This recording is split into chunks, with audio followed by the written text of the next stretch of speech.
Hello friends, आप देख रहे हैं स्पोर्ट्स विद रवीश। मैं हूं आपके साथ रवीश बेस्ट। और दोस्तों आज बात करेंगे आईपीएल की कंट्रोवर्सीज की। इनफैक्ट नॉट कंट्रोवर्सीज की, बट कुछ डिसीजंस को लेकर सवाल उठ रहे हैं, अंपायरिंग को लेकर सवाल उठ रहे हैं। क्या ये सवाल सही है दोस्तों, और बैक टू बैक ऐसा क्यों हो रहा है? तो दोस्तों आपने आरसीबी वर्सेस सीएसके का मुकाबला देखा होगा। इस मुकाबले में आपने देखा होगा रोमांच की हदें काफ़ी ज़्यादा पार हुई। बहुत रोमांचक मैच था, मज़ा आया इसे देखने के लिए। आरसीबी वर्सेस सीएसके, कभी लग रहा था कि आरसीबी जीत जाएगी, कभी लग रहा था सीएसके जीत जाएगी, बट इन द एंड यार मतलब यश दयाल ने ज़बरदस्त गेंदबाजी की। क्रेडिट जाता है भाई इस गेंदबाज को। एक डिफरेंट गेंदबाज है। रिंकू सिंह ने जब 5 छक्के लगाए थे उसके बाद से यश दयाल। और यहाँ पर भी देखो यार, दुबे अच्छे टच में था, हिट कर सकता था उसको, लेकिन फिर भी भाई बॉल बिल्कुल bang on the target. Jadeja को भी एंड शिवम दुबे को भी। तो credit goes to Yash Dayal. CSK को मैच जीतना चाहिए था। जो पावर है, जो कैलिबर है, और समझ में नहीं आ रहा यार, चेस करने जाते हो बट आप तो चेस करके चोक हो जाते हो ना। तो सीएसके तो चेस करने में सबसे बड़ी चोकर साबित हो रही है। बस एक एलएसजी वाला मैच छोड़ दें तो सीएसके ने इस सीज़न तो भाई कुछ किया नहीं है।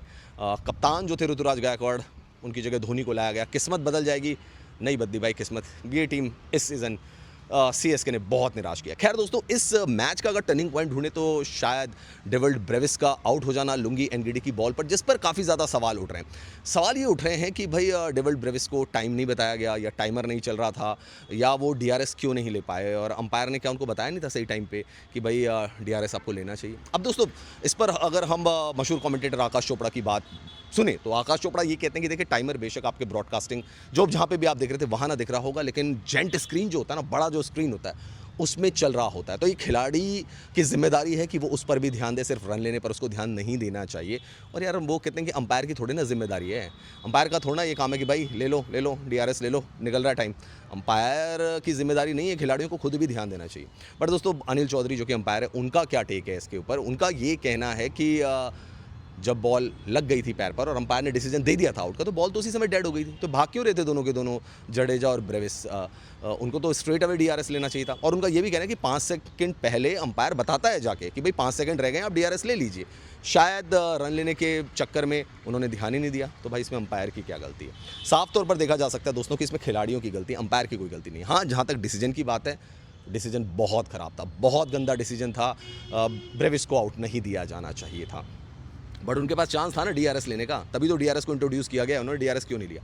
सबको सीखना चाहिए विराट कोहली से। 2022 मेलबर्न का मैदान, पाकिस्तान के खिलाफ मुकाबला, मोहम्मद नवाज की बॉल नो बॉल होती है, उसके बाद जो बॉल आती है फ्री हिट के लिए, स्टंप पर बॉल लगती है और स्टंप पे टकराने के बाद थर्ड मैन की तरफ चली जाती है। सारे पाकिस्तानी खिलाड़ी अपील कर रहे होते हैं, लेकिन विराट कोहली 3 रन पूरे कर लेते हैं।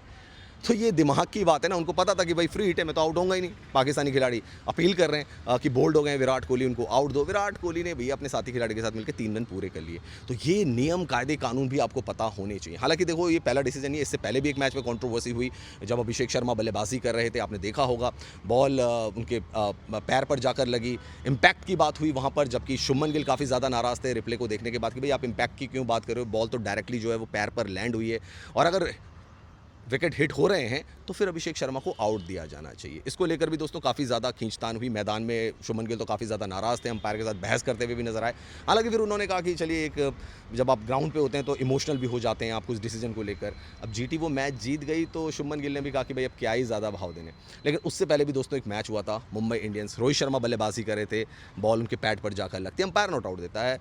जब डीआरएस जब देखा जाता है, चेक किया जाता है वहाँ पर, तो इम्पैक्ट बताया जाता है कि बॉल तो जी पिचिंग आउटसाइड लेग के बाहर पिच हो रही है बॉल, लेकिन जो प्रोजेक्शन हमें देखने को मिलता है बॉल का दोस्तों, 90% बॉल तो अंदर थी। तो फिर वो 10% बॉल के लिए क्या ये माना जाए कि लेग साइड के बाहर बॉल पिच हुई है और रोहित शर्मा बच जाते हैं? मतलब समझ में नहीं आया डिसीजन। यहाँ पे तो दोस्तों अंपायर की गलती साफ तौर पर नज़र आती है कि टीवी अंपायर ऐसी गलती कर रहा है भाई।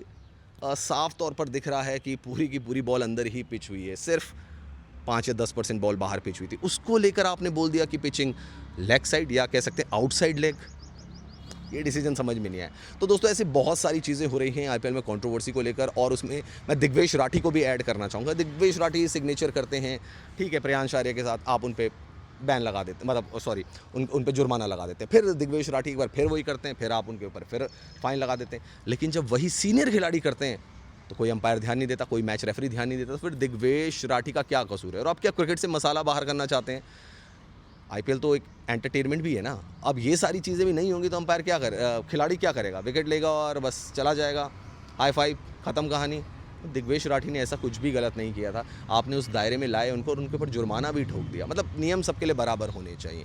दोस्तों आपको क्या कहना है आईपीएल में हो रही अंपायरिंग के बारे में, और ये ब्रेविस का जो विकेट था टर्निंग पॉइंट था, ये सीएसके जीत भी सकती थी यार, क्या कहना है कमेंट सेक्शन पे जाकर कमेंट जरूर करें।